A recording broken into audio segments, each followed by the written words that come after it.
అన్నీ తట్టుకునే మగాడు అకారణంగా బలైపోతున్నాడు. భార్యల వేధింపులు తాళలేక, బయటకు చెప్పుకోలేక తనలో తానే కుమిలిపోతూ, కుంగిపోతూ తనువు చాలిస్తున్నాడు.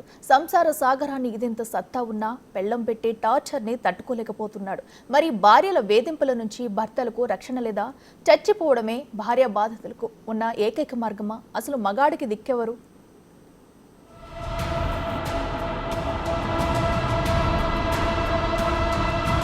భరించేవాడే భర్త, అర్థం చేసుకునేది ఆలి. కాని తాలి కట్టిన ఆ ఆలి వేధింపులకు మొగుడు తట్టుకోలేకపోతున్నాడు. మగాడైనా సరే నిర్దాక్షిణీయంగా బలైపోతున్నాడు. మొన్న బెంగళూరులో అతుల్ సుభాష్ అయినా, నిన్న ఢిల్లీలో పునీత్ అయినా అందరి బాధ ఒక్కటి, వారి చావుకు కారణము ఒక్కటి.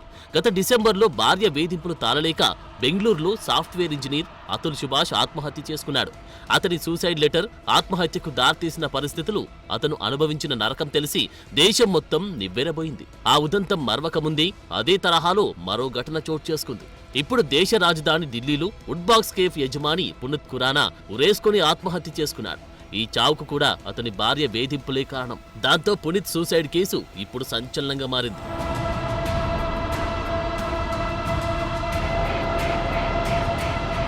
పునీత్ ఖురానాకు అతని భార్య మాణికాకు విడాకుల గొడవలున్నాయి. కేఫ్ బిజినెస్ విషయంలో తలెత్తిన వివాదం వల్లే పునీత్ ఆత్మహత్యకు పాల్పడినట్టు తెలుస్తోంది. ఇంకా తను బిజినెస్ పార్ట్నర్నేనంటూ తనకు రావాల్సిన మొత్తాన్ని చెల్లించాలని మాణికా వేధించినట్లు ఆరోపణలున్నాయి. ఆమె వేధింపుల వల్లే పునీత్ ఈ కఠిన నిర్ణయం తీసుకున్నాడని పునీత్ కుటుంబ సభ్యులు ఆరోపిస్తున్నారు. చివరగా పునీత్తో మాణిక మాట్లాడిన కాల్ డీటెయిల్స్ ను కూడా పోలీసులు సేకరించారు. ఆమెపై కేసు నమోదు చేసి దర్యాప్తు చేస్తున్నారు. మాణిక, ఆమె పేరెంట్స్ కలిసి పునీత్ ను మానసికంగా టార్చర్ చేశారని పునీత్ కుటుంబ సభ్యులు ఆరోపిస్తున్నారు.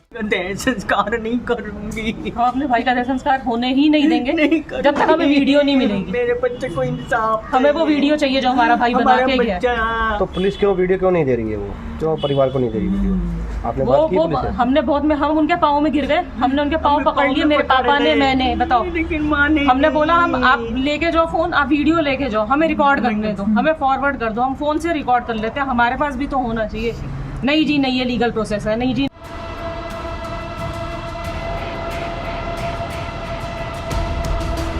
ఇటీవలే బెంగళూరులో అతుల్ సుభాష్ ఆత్మహత్య చేసుకోవడం, అది మరవకముంది పునీత్ ఖురానా కూడా అదే తరహాలో చనిపోవడంతో దేశంలో భార్యల వేధింపుల వ్యవహారం హాట్ టాపిక్ గా మారింది. వీళ్ళిద్దరి ఆత్మహత్యలతో దేశం మొత్తం ఇప్పుడు భార్య బాధిత భర్తల గురించి చర్చ మొదలైంది. అతుల్ భార్య నిఖితా సింఘానియా మాదిరిగాని పునీత్ భార్య మాణికాను కూడా అరెస్టు చేయాలనే డిమాండ్లు వస్తున్నాయి. కేవలం మహిళలే కాదు, పురుషులు కూడా వేధింపులకు గురవుతున్నారనే విషయాలు బయటకొస్తున్నాయి. మహిళా భద్రత కోసమున్న చట్టాలను తప్పుగా ఉపయోగించకూడదనే వాదనలు వినిపిస్తున్నాయి. జెండర్ ఈక్వాలిటీ గురించి మాట్లాడే వాళ్లకు ఈ సమాజంలో మగాడికి కూడా సమాన హక్కులు ఉంటాయనే విషయం తెలీదా అని ప్రశ్నిస్తున్నారు.